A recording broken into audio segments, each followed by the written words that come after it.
Okay, we're going to take two sections and we're going to combine them into one. This would be Chapter 6, Sections 6.3 and 6.4. Right now, we have been talking about how to solve a system of equations. And we have graphing and we have substitution. But each of those methods have limitations.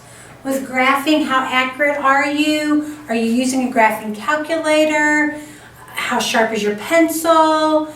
How straight are your lines? All of that plays a part in the accuracy of graphing.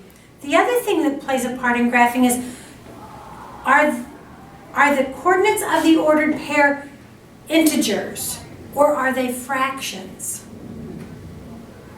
Then the second method we learned is substitution. Substitution is great as long as you have a coefficient that is 1. But what do you do when you don't have a coefficient of 1? Well, they get a little ugly. They get a little hairy. So now we're going to learn a third method, and that's called elimination.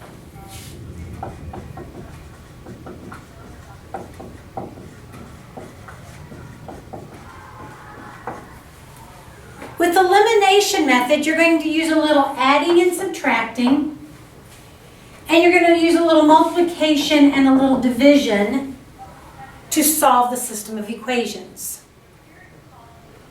Well, the first thing I want to make sure I do is I want to talk about what is an opposite. Just so we don't have any mistakes. The opposite of 4 would be negative 4. The opposite of negative 6 would be 6. The opposite of x would be negative x. 2/3 opposite negative 2/3. Well, in the elimination method, our first priority is to get the x's or the y's, whichever one you decide, to have coefficients that are opposites. What's a coefficient? Yeah, it's the number in front of the variable. The coefficient of x is 4. So if my goal is to get opposite coefficients, if my one equation has 4x plus 2y is equal to 6, and I decided I want to use the x, then I want to make sure that my second equation has negative 4x plus 6y is equal to 12. Because this right here would represent a set of negative coefficients. Or, I'm sorry, it would represent opposite coefficients. So without further ado, let's write a system of equations up here and let's walk through the steps of how to solve them using elimination. I have a system of equations up here. My coefficients are 2, negative 3, negative 5, and 3. When you look at this set of equations, which variable would I want to eliminate, get rid of? Well, when I look at it, 2 and 5, yes, they're opposites of each other, but their coefficients are not the same number. So one's positive, one's negative, but they're not the same number. But my y's are the same number and they are opposites. So I can go ahead and say, this is the equations that I want to eliminate my y's. So since my first one is negative and my second one is positive, I'm going to combine my two equations. So I'm going to take these two and I'm going to put them together by combining like terms. So I have 2x minus 5x, which gives me negative 3x. Negative 3y and positive 3y. Bye-bye, baby, bye-bye. I don't have any y's anymore. And 11 minus 14 is negative 3. Well, we know how to solve this equation. I'm going to divide both sides by negative 3. That gives me x is equal to -3 divided by -3 is 1. Now, if I'm looking for a solution set, that means I'm looking for an ordered pair that makes both of these true. Well, right now I found x to be 1, so I have to go find my y value. How am I going to go find my y value? Just like in substitution, I'm going to go back up into one of my original equations. I like to be a winner, so I go to the top. And I have 2x minus 3y is equal to 11. I have the value of x, so I'm going to do 2. I'm going to leave out the x.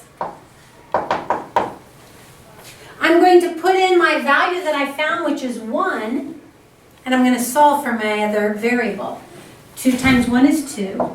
Minus 3y is equal to 11. That right here gives me minus 2 minus 2. I have negative 3y is equal to 11 minus 2, which is 9. I'm going to divide both sides by -3, and that gives me y is equal to -3. So I'm going to put that value in up here. And if I want to make sure it's true, put in 1 and -3 in for x and y. See if it gives me 11. Put in 1 and -3 for x and y and see if it gives me -14. I hope I did it correctly. And this right here would be my solution. It's an ordered pair. Well, let's do another one. Right, I have another example. This would be example number 2. And you'll find it says 6x plus 5y is equal to 4. And 6x minus 7y is equal to -20. Well, these guys have opposite signs, but they aren't the same coefficient. And these guys are the same coefficient, but not opposite signs. Well, how can I get one of these to be positive and one of them to be negative? Well, I can think of it in 2 ways.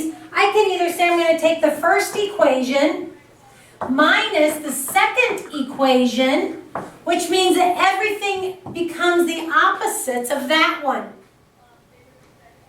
And that's okay to do it that way.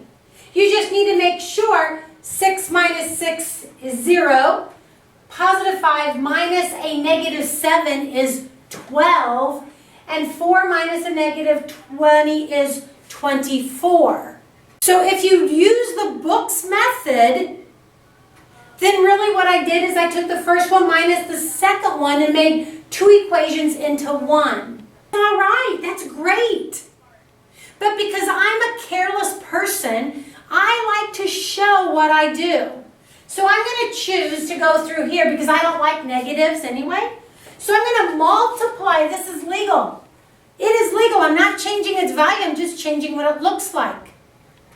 So I'm not changing who I am if I came to school tomorrow with pink hair. I'm just changing my appearance.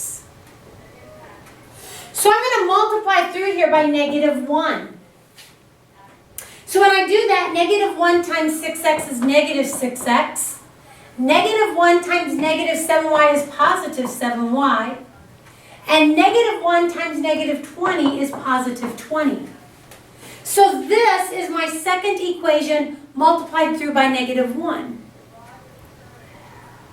And then I'm going to copy, just copy, my other equation right below it. So I'm going to take this guy over here and I'm going to copy it. 6x plus 5y is equal to 4. Excuse me.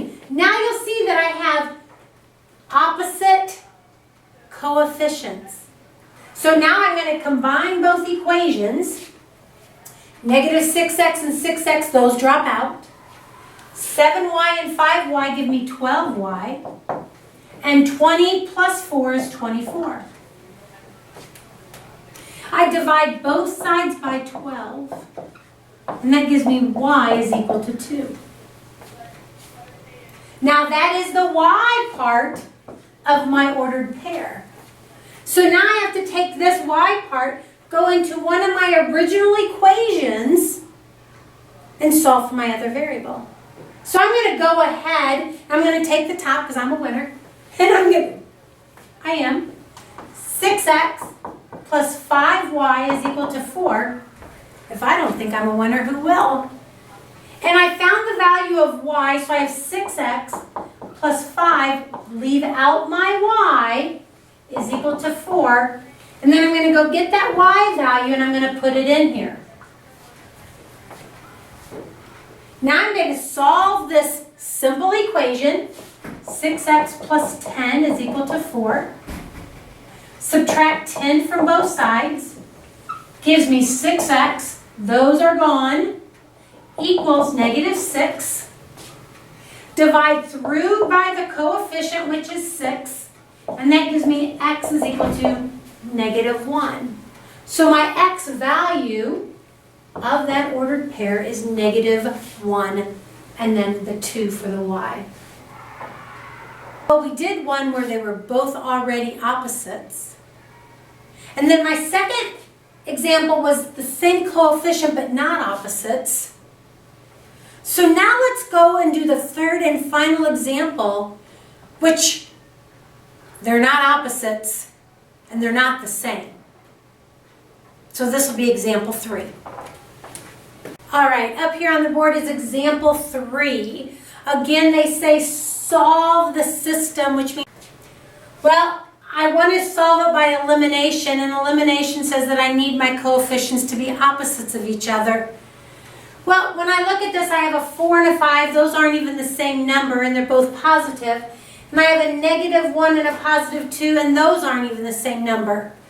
At this point in time, you can say to yourself, which variable do I want to get rid of?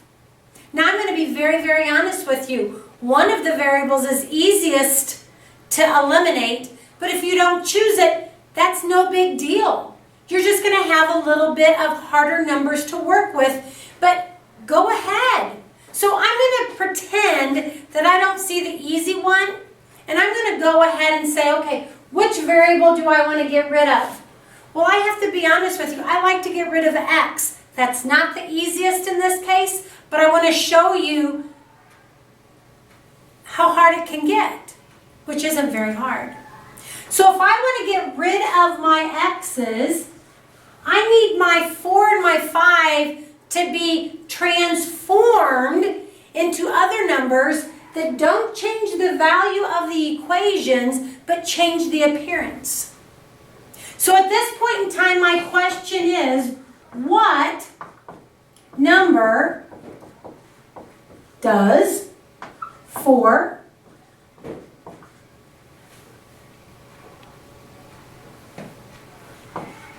and 5 go into? Well, I'm going to start listing multiples of 4. 4 times 1 is 4. 4 times 2 is 8. 4 times 3 is 12. 4 times 4 is 16. 4 times 5 is 20. There it is. Now, not all the time will you have to multiply both of those together. But in this case, I do. So now my next question is, I'm going to transform these. So this is a 20 and this is a 20. But then the second one is, which one do I want to make negative? Well, let's make the top one be positive, and let's make the bottom one be negative. So what do I have to multiply 4 by to get positive 20? Well, that would be positive 5. So let's go ahead and multiply through. 5 times 4 is 20x. 5 times negative y is negative 5y. And 5 times 9 is 45. Same value, just looks different. Brown hair, pink hair, same thing, just different. So now let's go back up here. What do I have to multiply 5 by to get negative 20? You're absolutely right, negative 4. So let's go ahead and multiply through. Negative 4 times 5 is negative 20x. Negative 4 times positive 2 is negative 8y. And negative 4 times 8 is negative 32. So at this point in time, I have opposite coefficients, so I can combine my equations. 20 and negative 20 drop out. Negative 5 and negative 8 make negative 13y. And then 45 minus 32, whew, aren't I lucky, is 13. Solve it by dividing by negative 13. And that gives me y is equal to negative 1. That is my ordered pair, the coordinate of negative 1 for y. Am I finished? I have to have the x coordinate. So I'm going to take this value, put it into one of my originals. Why do you think I go to my original? Well, because I haven't touched it and I might not have made a mistake that way. So I'm going to take this, put it into the top because I'm a winner. So 4x minus y is equal to 9. I'm going to get rid of my y and replace it with negative 1. And I'm going to solve for x. So 4x plus 1 is equal to 9. 4x, bye-bye baby bye-bye, equal to 8. And x is equal to 2. So I put that into my ordered pair. And my solution would be 2 comma negative 1 would make both of those equations true. And that would be where they intersect. Well, make sure you do. I'm going to give you a couple problems from each section for check for understanding. So let's write these down. All right. For your check for understanding, there are 2 pages. So we have page 353, 1, 2, and 5. And on page 359, 1 and 2. So again, page 353, 1, 2, and 5. And then page 359, numbers 1 and 2.